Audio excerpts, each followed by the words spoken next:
Hi there, this is Phil. This is video 7 now for the YouTube channel for the Annie Wilson Children's Home, Tankerton, 1976 to 1981. Getting the truth, getting justice, sharing the truth, getting closure, and getting in contact with the kids who used to live at the Annie Wilson Children's Home. Now, from the previous YouTube video, I was looking at the situation where I got to a point where nothing else could be done by Greenwich County Council. So I was getting a bit sort of like stressed out by this. Now, at the same time, as while I was in contact with Greenwich County Council, I didn't actually say this in the previous video, but I was also in contact with the Salvation Army. Now, this must have been about April, May time in 2018. When I did actually talk to somebody, there was a very dear lady who I spoke to originally who was amazing. Listened to my whole story, listened to what happened to me at the Annie Wilson Home run by the Salvation Army. And she really had ears for me. And she basically said that there would be somebody who would get in contact with me, which would deal with my case, and that would be a safeguarding team from the Annie Wilson, from the Salvation Army home, about the Annie Wilson home. Now, while being in contact with this chap at the Annie Wilson home, I felt like that I was getting a bit sort of agitated and a bit frustrated, because I felt like from day one, I felt like I wasn't really being listened to by them. Now, I had the same situation I had with Kent Police as well. I had the same problem where I felt like Kent Police weren't listening to me properly either. Now, after talking to somebody at the Salvation Army, I just got to the point where I wasn't really getting anywhere further. I was asking about if there'd been any form of child abuse allegations put forward, if there's been any form of complaints, historical complaints about the Annie Wilson home and the running of the home at the Salvation Army, and nothing came up either with that. And they looked at my details, nothing came up with that. Looked at the details, even with the Annie Wilson home. Now, this Annie Wilson home was actually run by the Salvation Army. They couldn't even find any information on the Annie Wilson home, which I was really surprised by. Now, I contacted about 6 or 7 different departments within the Salvation Army, and I basically just got nowhere. Now, what I want to do is go back to January, because January was a time of 2018, which was when I hadn't got my files, and I basically went to a solicitor.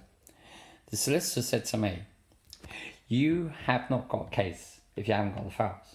So if you haven't got files, you haven't got a case. Catch 22. Couldn't go anywhere else with that."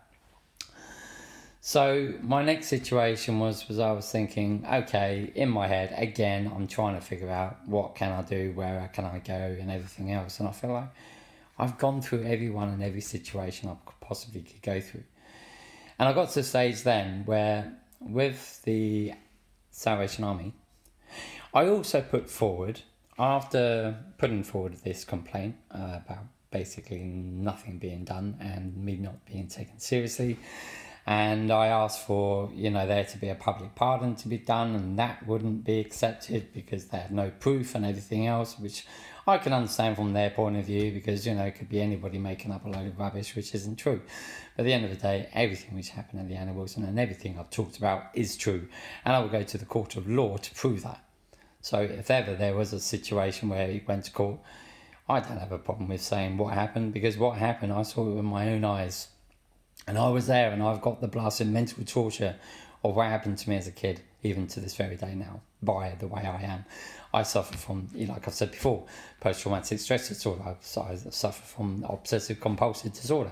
I suffer from anxiety, and I suffer from depression. And this is all pretty much connected to my childhood.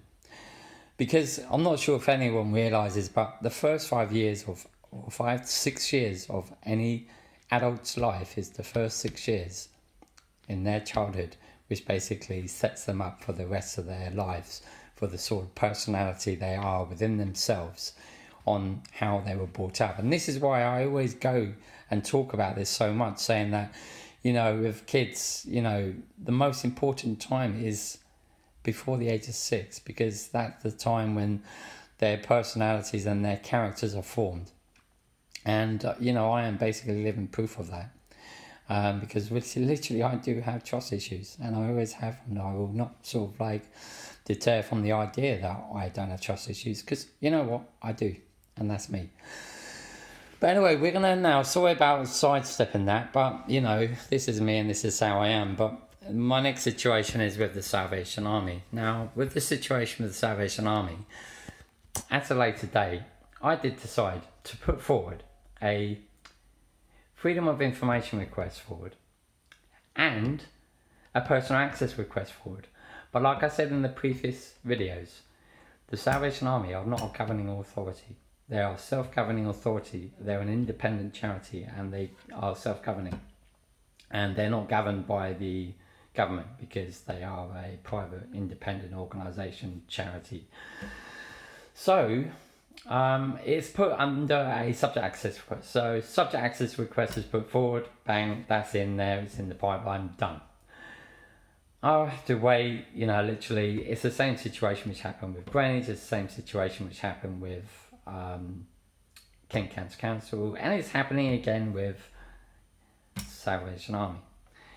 I basically talk about a problem, a month goes by, talk about a problem, then I put in a complaint, then a month later go by, I then put a Freedom of Information request and an access request, personal access request, which is now actually being dealt with under a subject access request, because it's a private entity and it's not governing body, because it's an independent body and party.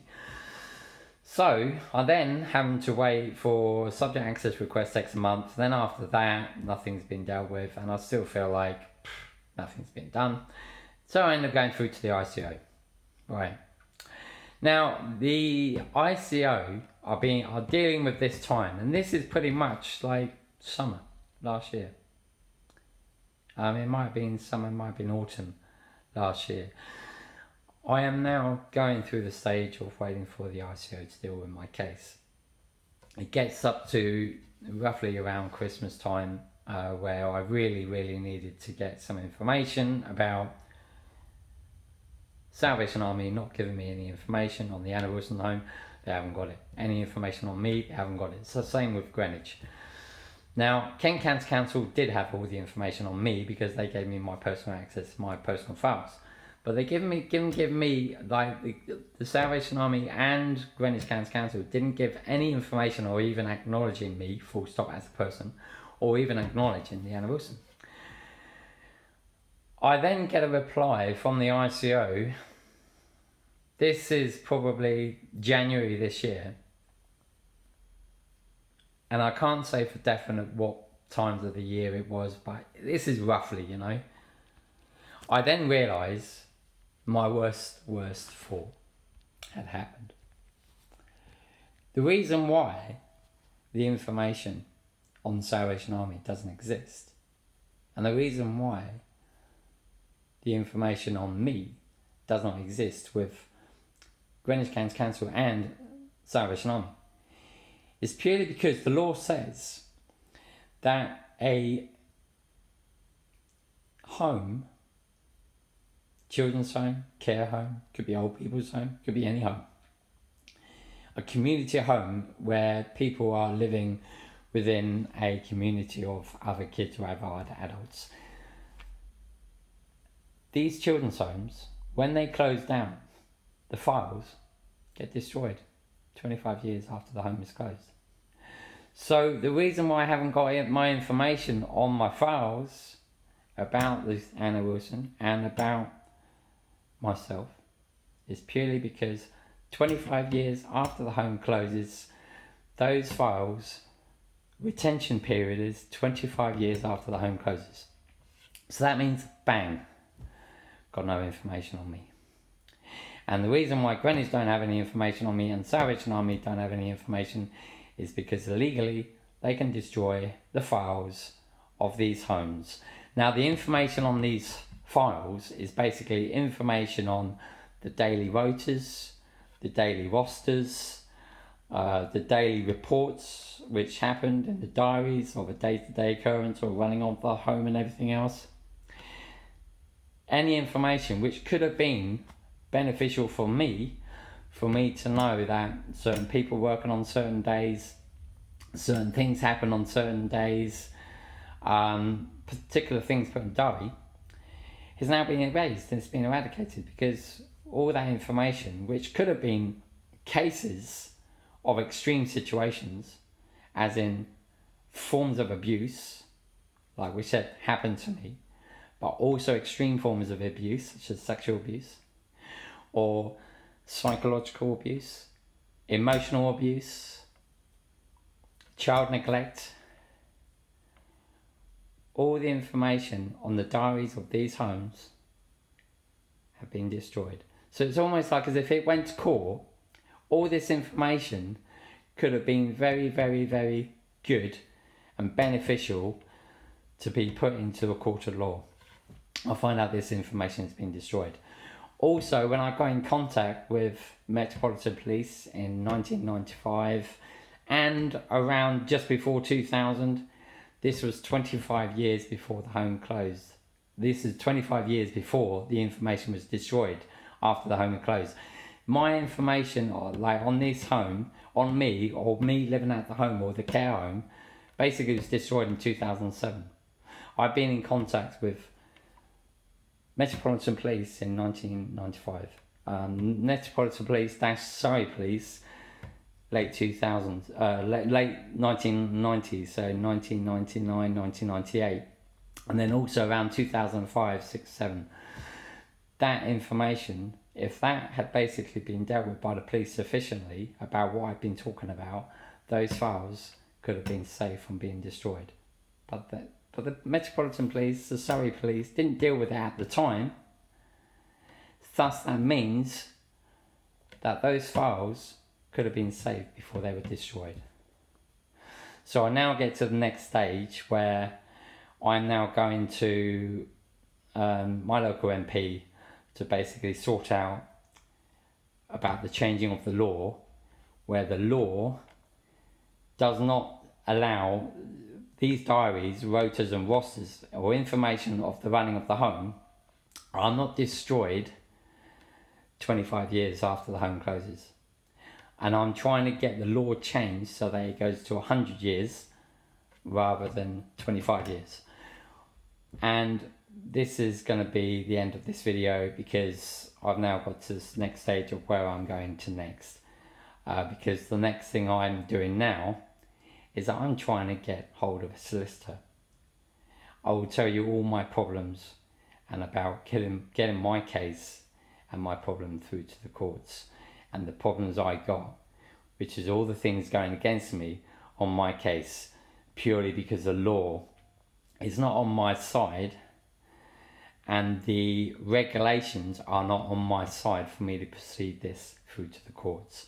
And this is basically a flaw in the system, yet again, with the government, with the local authorities, and with what the police can and cannot do.